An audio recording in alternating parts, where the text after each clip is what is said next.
മുഖ്യമന്ത്രി പിണറായി വിജയന് പൊതുസമൂഹത്തിലുള്ള സ്വീകാര്യത എന്താണെന്ന് ദേ ഈ ഒരൊറ്റ ദൃശ്യം തെളിയിക്കും.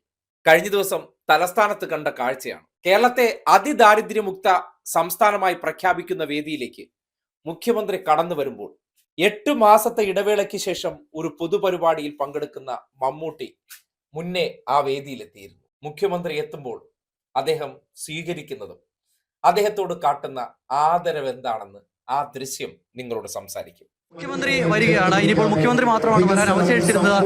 മുഖ്യമന്ത്രി പിണറായി വിജയൻ അത് ആ വേദിയിലേക്ക് കടന്നു വരുന്നതാണ് നമ്മൾ കാണുന്നത്. മന്ത്രി എം പി രാജേഷ് അതോടൊപ്പം തന്നെ വീശിക്കുട്ടി അടക്കമുള്ള ആളുകൾ മുഖ്യമന്ത്രിയെ വേദിക്ക് സമീപം കവാടത്തിൽ സ്വീകരിച്ച് സ്റ്റേജിലേക്ക് കൊണ്ടുവരികയാണ്. മുഖ്യമന്ത്രി കൂടി എത്തിയതോടെ പരിപാടി ഔദ്യോഗികമായി ആരംഭിക്കുന്നു.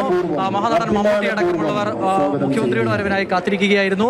മന്ത്രിമാർ, തലസ്ഥാനത്തു നിന്നുള്ള MLA മാർ എല്ലാവരും, അതോടൊപ്പം തന്നെ ജില്ലാ പഞ്ചായത്ത് പ്രസിഡന്റ് അടക്കം മുഴുവൻ ആളുകളും, തലസ്ഥാനത്തെ പ്രമുഖരെല്ലാവരും അണിനിരക്കുന്നു, മന്ത്രിമാരെല്ലാവരും അണിനിരക്കുന്നു. അങ്ങനെ ഒരു സംസ്ഥാനത്തിന്റെ പരിച്ഛേദമായി മാറുന്ന ഒരു വേദിയാണുള്ളത്. മുഖ്യമന്ത്രി പിണറായി വിജയൻ എത്തുകയാണ്. അതോടൊപ്പം തന്നെ വകുപ്പിന്റെ ചുമതലയുള്ള മന്ത്രി എം പി രാജേഷിനെ സംബന്ധിച്ചിടത്തോളം ഇതൊരു അഭിമാന ദിവസമാണ്. അല്ലെങ്കിൽ അദ്ദേഹത്തെ സംബന്ധിച്ചിടത്തോളം കഴിഞ്ഞ കാലങ്ങൾ എന്ന് പറയുന്നത്, ഇതിപ്പോൾ കണക്കുകൾ എന്തെല്ലാം പറയും, മമ്മൂട്ടിയും നമ്മുടെ മുഖ്യമന്ത്രിയും ഒരുമിച്ചുള്ള ഹസ്തദാനം ചെയ്ത് മുഖ്യമന്ത്രിയെ സ്വീകരിച്ചതാണ് കണ്ടത്. എന്തായാലും കണ്ടല്ലോ, ഇതെന്തുകൊണ്ടായിരിക്കും? ചിലർക്ക് മുഖ്യമന്ത്രി ആയതുകൊണ്ടാണ് എന്ന് വേണമെങ്കിൽ പറയാം.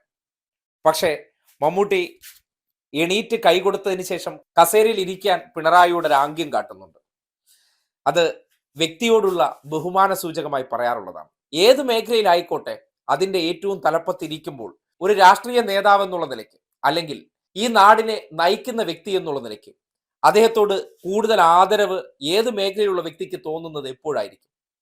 അവരുടെ പ്രവൃത്തി വിലയിരുത്തുമ്പോൾ.